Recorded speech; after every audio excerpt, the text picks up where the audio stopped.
I just say, okay. Yeah. Excuse me, ma'am. Thank you. Sorry. You're fine. Yeah. Just.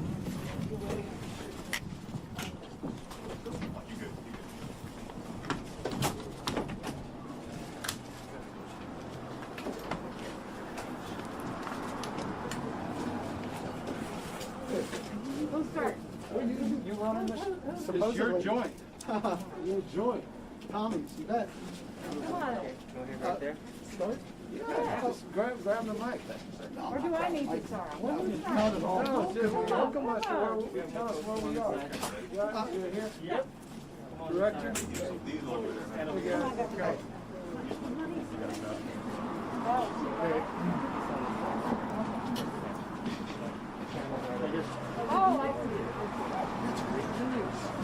Good afternoon, Governor and Mayor London Breed. Go right in front of the And mics for us, please. Oh, okay, I'm sorry. There we go. There we go. Okay. Oh my God. Sorry. Good afternoon, Governor. Good afternoon, Mayor. Distinguished guests. Welcome to Tommy's, a family-owned and operated restaurant here in the usually foggy neighborhood of San Francisco, the Richmond District. My name is Julio Bermejo. I'm the beverage manager. This is my mom, the owner, Senora Elmi Bermejo. And my mom, along with my dad, in 1965 opened up Tommy's, and all of my brothers and sisters and myself grew up working here, whether it was cleaning tables or greeting guests. Today, Tommy's is a legacy business in San Francisco that also has a global footprint. Now, we continue to espouse the motto of not just closing a sale, but opening up a relationship. And the pandemic has hit us all very hard, and it's particularly hit the bar and restaurant community very hard. But we are so grateful that through some regulatory changes, a place like Tommy's is allowed to now sell our world famous Tommy's Margarita to go. And we welcome the governor in making further announcements. Welcome. Good afternoon, everyone. My name is Jot Condi. I'm the president and CEO of the California Restaurant Association.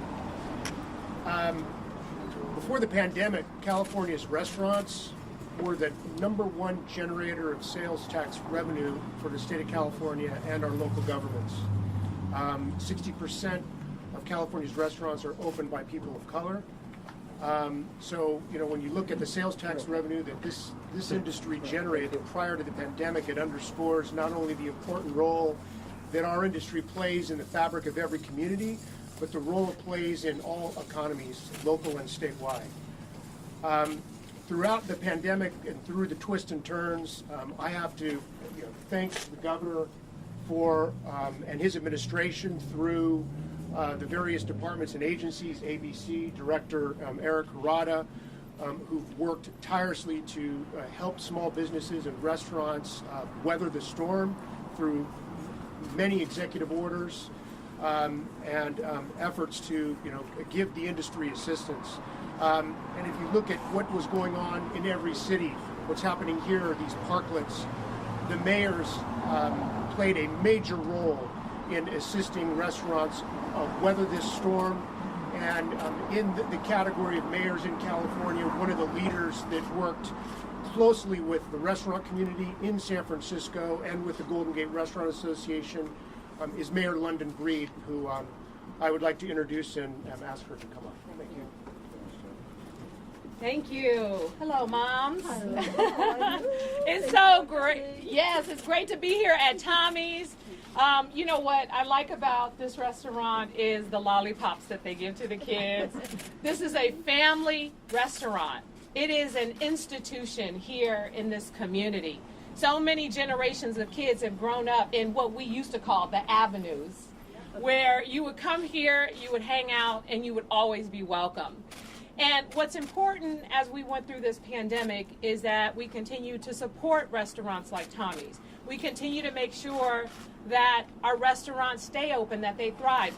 These shared spaces, which used to be called parklets at one point, which were very difficult to open before the pandemic, during this pandemic, they have opened all over the city, and they've made the city just a little bit brighter.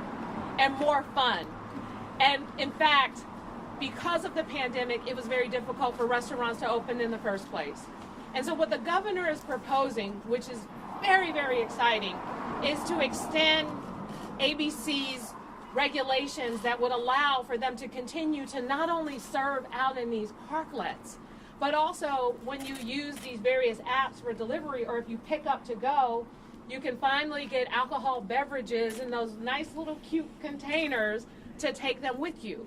A lot of this has helped many of the restaurants in this city survive. I, for one, thought about so many of my favorite restaurants in San Francisco. And part of the challenge of getting what you want from your restaurant sometimes includes, yes, you know, a burrito or enchiladas and a margarita, a really good margarita, by the way, at Tommy's. And sometimes you just want that, and you may not be able to make it yourself. But these restaurants, they have the ability. They have the chefs. They have the different people. This employs people. It keeps people working, and it makes San Francisco more vibrant. This is just another thing that supports our efforts. And in fact, San Francisco, between the support that we've gotten from the federal government as well as our governor from the state, we've been able to invest almost $1 billion to support our small businesses to help keep them open with the various programs to provide food and resources. Governor, what's that program that you announced, the program that gives money? Great Plates? Great Plates. Thank you. Great Plates, which paid restaurants to help deliver meals, to provide support. Many of the local restaurants in San Francisco got access to that resource. So many amazing things. This is just another tool that we all need to continue these incredible efforts to keep places like Tommy's and some of the other great restaurants open in San Francisco and throughout the state of California. I, for one, am excited, especially because soon we're not going to have to wear our mask anymore, even though we want to make sure you're getting vaccinated. And Governor, you'd be proud of San Francisco because about 80% of the people in San Francisco have at least received their first dose of the vaccine. That has been absolutely amazing. So we're well on our way to a full recovery, but we can't recover while leaving our various restaurants and businesses behind. We want to continue this amazing program, this amazing resource that will make sure that places like Tommy's are here for generations to come. And with that, to talk about the specifics of what he's doing, not just with this extension of the emergency order, but just so many great things for small businesses in California. We appreciate the work that the governor is doing, and we're looking forward to seeing even more policy changes and even more investments to make sure that the small businesses of the governor's hometown and all throughout the state of California survive this really challenging time. So, ladies and gentlemen, please welcome our Governor, Gavin Newsom. By the way, when did the avenues not become the avenues?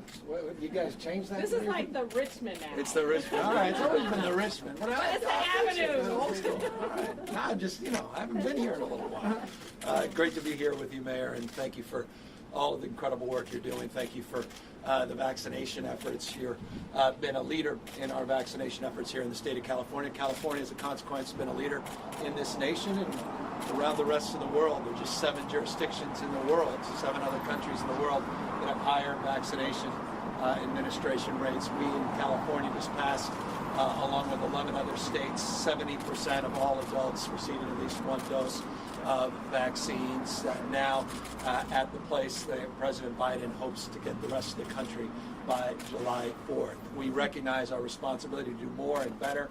A week ago, we announced incentives, cash prizes. Tomorrow, we'll be pulling 15 names, $50,000 cash prizes for individuals, doing the same a week later.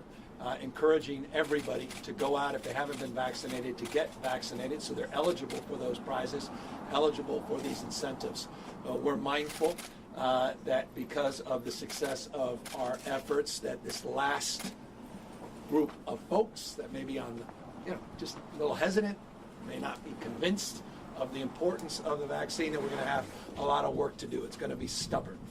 And so these incentives are about iteration. It's about trying new things, and we're going to continue to raise awareness. And I think tomorrow will go a long way to raising awareness around this incentive program, since not everybody I talk to is even aware that the state is doing incentives. And so that's a big part of our work in front of us and the work that the country's doing. You saw the president today announcing his nationwide efforts, and they're expanding incentives, shots for shops, shops and shops, every conceivable thing from beer, incentives, localized incentives, restaurants large and small, all part and parcel of our effort to get to where we all want to go, particularly here in California, and that's to a world without a blueprint, moving beyond that blueprint in just a couple weeks on June 15th. We're here, though, recognizing that as we move beyond the blueprint, as we reopen the economy fully, though the vast majority of the economy is operating in the least restrictive tiers in the state of California, as we move to that final stage on June 15th, we're mindful of what we've been saying for many, many months. We don't want to go back to normal. Normal was never good enough. And I think one of those areas of opportunity is what brings us here today. The mayor and I have had a lot of conversations about this. I mean, dozen conversations about the success of these parklets and how it's enlivened our streets, how it not only saved restaurants and bars through this pandemic, kept people employed through this pandemic, but how it's revitalized neighborhoods in many respects, and about how it advanced the entrepreneurial spirit. And we want to keep that going. And for years and years and years, I was mayor at the time, many, many years ago, these were hard things to get permitted in this city, almost impossible. And if you did get them permitted, with respect, director, you didn't always have an ABC that, picked up the phone, or dare I say even gave a damn. I say that with love and respect. It was frustrating. And so we're trying to connect those dots, and we're trying to take something that really seemed to work in this pandemic and to allow the flexibility. We're not mandating anything, but allowing the flexibility for cities large and small in the state, including San Francisco, to consider the opportunity to continue to allow these parklets and these opportunities to have outdoor dining, al fresco dining, to see them continue, and to allow these businesses to expand their footprint and expand their opportunity to recover from this pandemic, and moreover, to create new business opportunities in the future. And so this is an opportunity for the entire state. We're seeing cities not dissimilar to San Francisco and San Diego that are promoting their outdoor dining in more progressive ways. San Jose just announced their efforts recently. Long Beach has got some innovative strategies. Sacramento, I'm getting calls from mayors all over the state saying we want to see these things be made permanent. And I say be made because we're not naive about local zoning. We're not naive about local planning. I was a former mayor. Localism, I say often, is determinative. The mayor and the planning department, working with county supervisors, working with local zoning, will figure out the permanency of these things. But we want to get the state out of the way. We want to make this as of right from the state's perspective. And so we've got a number of pieces of legislation that is going through the California legislature. Some of that won't happen soon enough. So we want to make sure there are no gaps. And that's why we're going to extend these orders that we put into place going back to March of last year. There were 7 specific regulatory relief efforts that the ABC advanced. 2 of them we are going to extend through the rest of the calendar year. That will allow the legislature, working with ABC, working with Jock Conde, who's been doing a magnificent job on behalf of restaurants for decades, but notably in the last year. And where'd your daughter go? She just left. Right when I was about to introduce her. She's in there looking for food. All right, but who's also a wonderful father. But want to provide that opportunity in that window to be able to negotiate the finer points so we can see that we can extend this beyond the calendar year. So this will allow folks to continue to get the takeout. If you do take out food, you'll be able to get the takeout cocktails. This will allow the opportunity to provide more certainty in terms of the extended footprint and the ability to allow operations, including the ABC certifying the extended permits for these outdoor dining spaces and parks, parklets, parking lots all throughout the state of California. So I'm very excited about this, and I think this is a good thing for our economic recovery. It's also a good thing for our public health, because we want to encourage more people still to be outside. This pandemic's not behind us.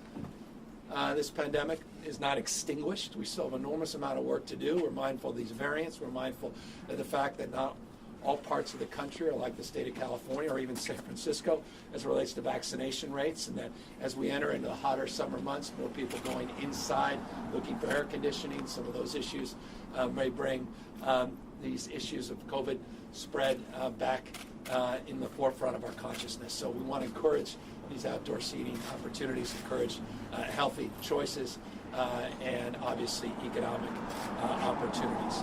Final 2 points. This is part and parcel, and the mayor opened this door, and I appreciate that.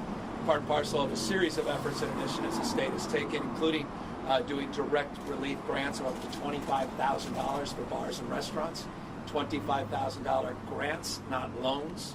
We extended that program. It's now, I believe, close to $4 billion.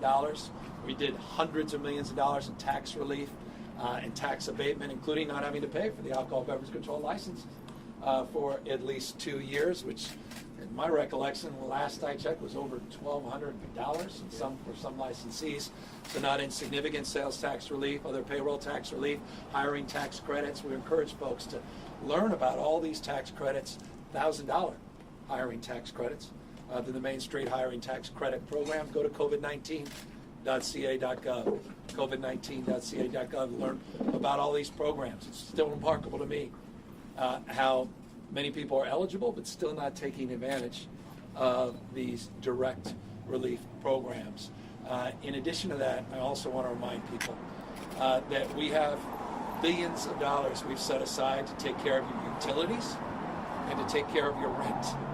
If you've been directly impacted by COVID-19, the state of California is proposing in our new budget to take care of 100% of your rent, your back rent, going back into the previous year and helping you moving forward, 100%.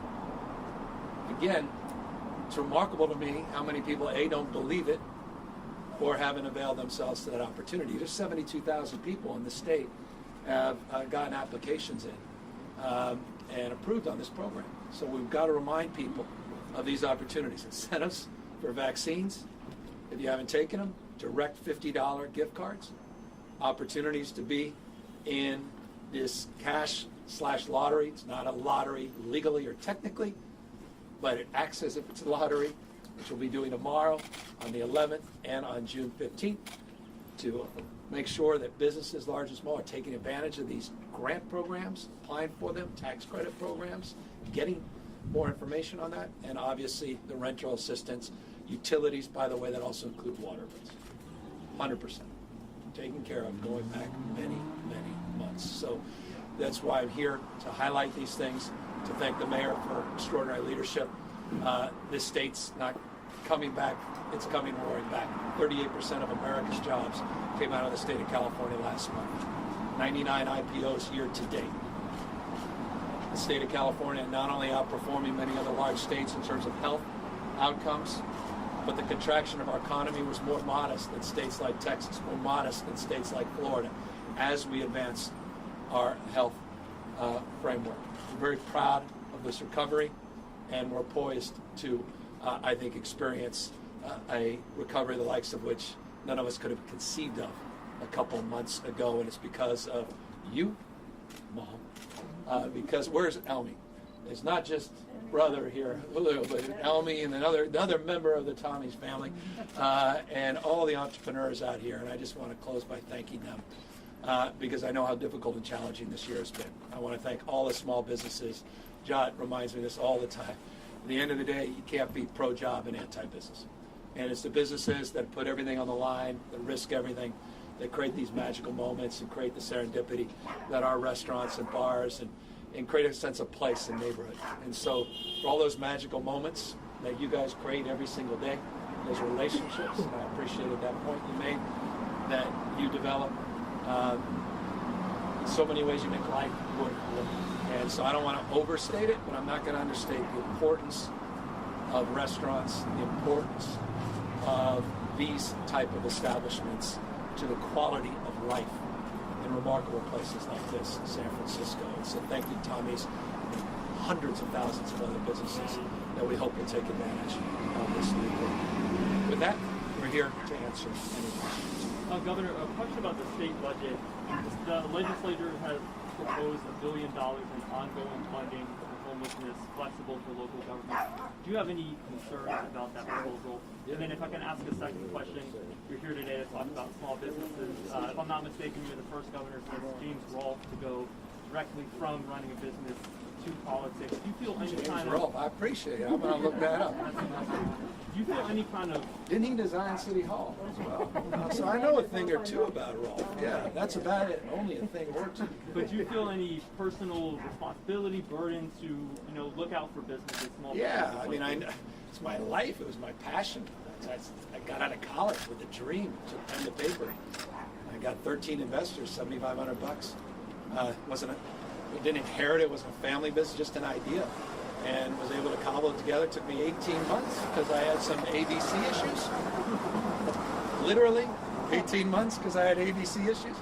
I said, well, by the way, we got a great new director who's also a San Franciscan. So he knows a lot about your community, your city, Madam Mayor. So no, look, innovation, entrepreneurial spirit runs through our veins. It's what makes California so great, truly great. It's what the dream is built on, is all those risk takers. And so it's a big point of pride. It's personal for me. I can't express to you how many extraordinary things have happened in my life because I had the privilege to be behind a counter serving other people. And so for me, it's, as I say, it's more of an emotional attachment, not an intellectual one. Number two, as it relates to the issue of homelessness, we're very proud of the work we did the last few years to provide ongoing money to cities and counties under our HAP program. It used to be something called KEEP, but prior to that. We look forward to working with the legislature on this specific proposal. There'll be substantial money unquestionably coming under that program. The question is where we land. We have some differences, though I want to just express deep gratitude to the legislature on what they announced a few days ago. Very consistent with where we hope to be, and I think we are well on our way to getting a balanced budget on time that we'll all be very, very proud of. And the homeless investments will be historic and unprecedented. The question is exactly what the final package looks like. That's part of a negotiation that's ongoing as we speak. Governor, do you see any of these changes becoming permanent? I mean, a lot of these... The mayor is here. Let her answer. Yes. Let me just say, and the governor mentioned when he was mayor how difficult it was to get one of these. Well, when I was supervisor of District 5, I wanted to see these things all over our neighborhoods. It is exciting to be mayor right now and to see these parklets. I mean, this is the one bright light we've had throughout this pandemic, because you see people, you see families, you see smiles, you see faces, and people are out enjoying San Francisco like never before. Yes, I love going inside and indoors when I'm cold, but in fact, usually I don't like to be really cold. And I've been sitting out on the parklets with my coat on, and I don't want to go indoors anymore almost, because the feeling of being outside and seeing people has been really amazing. And I don't know about you, but I do like to people watch. I don't know who likes to do that anymore, but my grandmother would sit in the window, and I sit in the window, and we'd people watch and talk about things. And so I just feel like it's bringing life to the city like never before. So yes, as far as I'm concerned, they're here to stay.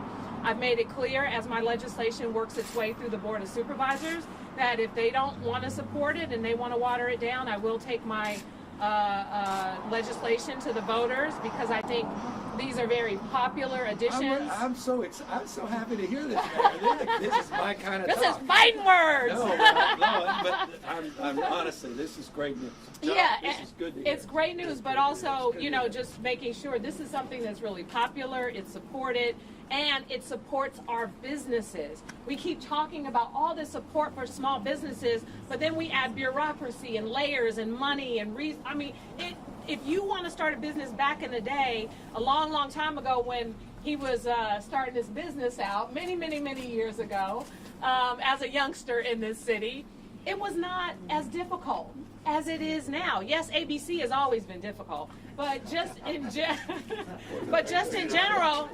most people can start a business with a little bit of money and make a life for themselves.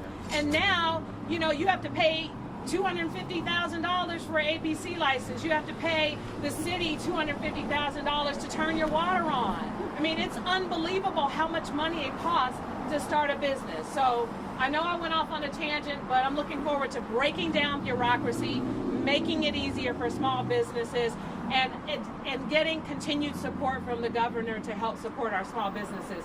It's been absolutely amazing to have someone who comes from small business management and oversight to be here and to understand the challenges that exist and to make the investments. Well, I appreciate all that. All I can say is eat your heart out, Paris, San Francisco. By the way, just FYI, just another thing I want to promote. We've waived the franchise tax board fee for starting businesses in the state of California. It's another reminder of some of the incentives that we put into place that need to be highlighted. I might start a small business now. Governor, Cal OSHA Standards Board today is considering rules that would require employees to wear a mask at workplaces unless everyone is vaccinated.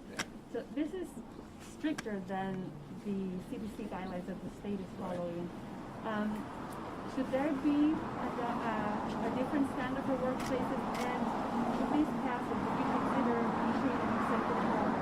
No, they're meeting today, OSHA, and so we'll see where they land on the rulemaking before I make any determination of next steps. But look, the workplaces they're protecting, larger meatpacking facilities, larger industrial facilities, have different set of challenges and criteria, and so OSHA always mindful of that, and I'll be mindful of that in terms of making any subsequent decisions on whether that needs to be adjusted or corrected. But they did delay the decision. They got a lot of feedback in the last few weeks. We'll see where they land today, and I'll have more to say after I read the final determination. Governor, you mentioned that there are people who might not know about the vaccine incentive program. What is the state doing to reach out to, say, underserved communities? Well, we're doing it. It's been 1 week. We've been doing press conferences. We've been up and down the state working with ethnic media, community-based organizations. We've been doing door-knocking campaigns. We have something called GOTV. I was just part of it a couple days ago. Get out the vaccination, literally boots on the ground, promoting this. I personally have been handing out cards to individuals. I was down in Chinatown in LA doing exactly that to promote this. So we've got to highlight this. And again, just started a week ago. We had the Memorial Day weekend, so we knew there'd be a significant decline over Memorial Day weekend. And that was the case. Numbers a little better, 117,000 yesterday than the prior day. But we're seeing what that looks like in the wash of the weekend. The president highlighting things is helpful. I think more important will be tomorrow as we highlight the cash grants when people actually receive $50,000, and 15 people will, only if you've been vaccinated. And by the way, it's all people that have been previously vaccinated are eligible as well.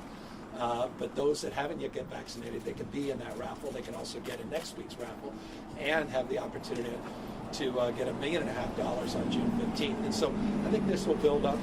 But again, for us, it's about just finishing the job. And the hardest part, 10% between 30 and 40%, that's easy. Between 70 and 75, 80% of adults, that's going to be hard. And that's the space we're in, particularly with adults. And we're going to have a lot of work to do in the next few weeks to get where we want to be. So, Governor, in plain old simple television news soundbite ease, what are you doing here today symbolically? What are you saying? Not symbolically, substantively extending the opportunity for restaurants to operate as they have by allowing takeout not just of food, but takeout of cocktails, to extend that and to allow that at least through January 1st next year. We're also looking to allow the flexibility for mayors all across the state to allow these parklets to become permanent in cities large and small, providing the flexibility in terms of the state rules and regulations, mindful of local rules and regulations. So you're saying not every city is like San Francisco in terms of these? Not every city. There's no city like San Francisco. Period. Full stop. As it goes, the issue of parklets, this is taken off everywhere. I haven't been to any city, and I've been every part of the state. Every part of the state has been moving in this direction enthusiastically. Central Valley, not just the coasts. I just noted Long Beach, San Diego, LA.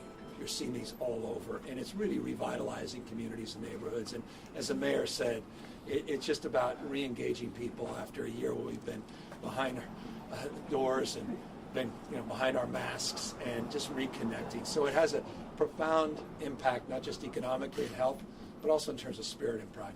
Should getting these things legal across the state, should it be so bureaucratic? You make it sound like it's almost difficult, like you have to do it persuading. Well, that's what we're not persuading. We're trying to make it less bureaucratic. The announcement here today, by definition, is removing roadblocks and bureaucracy from the state's perspective. I can't account to local decisions, local planning, local ordinances. I'm mindful as a former mayor to respect that. But as it relates to the state's role, we're getting out of the way. Got time for about two more. Governor, what are businesses going to tell you? Because as we talk about college and the workplace rules that are perhaps going to be finalized today, have business owners expressed any concern to you whether they're going to be able to track the vaccination of their employees, whether their employees and their restaurant employees will have to wear masks on June 15th? What kind of discussions have you had? Almost daily discussions. And Scott, you've got someone representing one of those vibrant industries in the largest state, the world's largest democracy, and he's been at this for decades. John, maybe you can answer that more specifically. Yeah, I mean, certainly Cal OSHA, their action today will play a huge role in how restaurants, move forward. But certainly our expectation is that, our employees need to feel comfortable and safe in the their work environment. And certainly we're seeing as consumers come back out to dine indoors and outdoors, we're still seeing that there is a reluctance on behalf of many customers, some who have not been vaccinated yet, and we're hoping to see everybody get vaccinated. But the face masks at this point, in many respects, go towards a lot of consumer confidence that they're in restaurants. It's important for us. Our top priority as an industry is the safety and well-being of our employees. And until we get to a critical mass, our expectation is that the face mask requirement will last perhaps longer than June 15th. And I'll just remind everybody, on June 15th, the blueprint is removed. Businesses will not have the restrictions under these colored tiering. All outdoor activities will have no mask requirements. Large-scale indoor activities, north of 5,000, the massive scale will have some requirements around masks or vaccines and or testing. As it relates to the OSHA requirements, we'll see where that lands, and that will be a nuance in between. Okay, last question here. Governor, with schools coming back, reopening, bigger push to reopen, how are you anticipating handling potential outbreaks amongst students, especially under 12? I think we've been Schools been open and we haven't had any major outbreaks. My goodness. So the mayor and I share that same sentiment. We need our kids back in person, full-time instruction, period, full stop. On June 30th, that is the law in the state of California, midnight June 30th, period, full stop. It just, with respect, I appreciate the stress and I appreciate the anxiety, but we haven't seen major outbreaks. We've had vast majority of schools have the option to be in person. Many were operating in the midst of the last surge in December and January without significant outbreaks, and so I have all the confidence in the world, our capacity to deliver on that and keep our kids safe, keep our paraprofessionals safe, not just our teachers. Governor, on the link to the vaccine, how are you going to do that tomorrow? Are you going to do that tomorrow? And just answering critics like the Republicans out there who are saying that this is legalized bribery and such. Well, I imagine they're critical of other Republicans as well on that basis. This has been. In fact, we had an opportunity the other day to have a governor's call with the White House, and hearing governors bipartisan across the spectrum sharing best practices on giveaways and incentives, handing out guns, hunting licenses. Across the spectrum. Everybody's doing this in some way, shape, or form. Most states are doing it in some way, shape, or form. So I don't think what we're offering is novel. It's just at a scale that's larger than any other state by definition. The size and scale of our state is such that we should be doing more. And again, it's all about iteration. It's about best practices, learning from each other. Some things will work, some things will fall short of expectations, but these are federal dollars primarily, and these dollars actually were made available with language that came from the Biden administration to encourage states like ours to move in this direction. And so we want to take advantage of that and see how far this takes us. Tomorrow will be interesting, see how it goes. We're, by the way, sensitive. I got a couple friends of mine on my text or email and said, what about my privacy? I don't want to be in the lottery. I said, well, you don't have to. You could say no, but your privacy is protected, and I just want to remind folks that we're not making public the names. She, of course, says, yeah, the mayor's like, oh, well, I'll take their names. but we want folks to know this. We're not going to announce anybody's names without their permission. Is the point that I'm making, because some people are a little nervous about being made public tomorrow. They won't be. But we encourage, like, again, if you don't get vaccinated, you can't participate. So anyone's been on the fence, this is the moment to do it. Get it done today. Tomorrow you get in next week, June 15th, $15 million will be handed out. $15 million, and you never know. Mayor Breed, maybe. One of the beneficiaries. All right, Thank you, everybody.